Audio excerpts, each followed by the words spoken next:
Aron tayong gawa naman ngayon, Alto APX 1000. Ang problema nito ay walang power. Upon checking, may problema sa power supply ng isang module. Then, sira din yung transformer para sa display in pan. Bali, dalawang module ang may issue niya. Siguro, I think, nagkaroon na ito ng over voltage. Sinira kasi yung barya, then NPC at transformer. Malamang mataas na supply ang pumasok dito. Ngayon, okay na siya. Tapos may problema din yung MOSFET, tinamaan din, pati PWM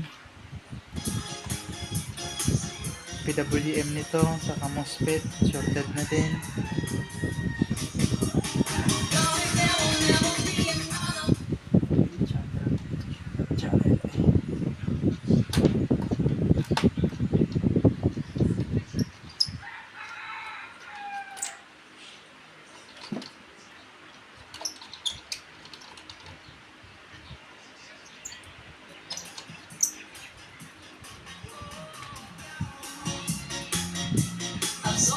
Okay.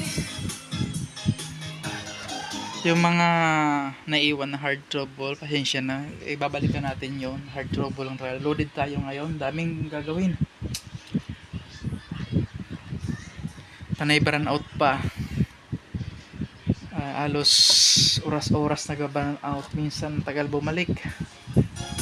Kaya pag nagkakaroon ng kuryente, balik naman sa bakbakan ng repair, minsan nag-overtime tayo. Okay.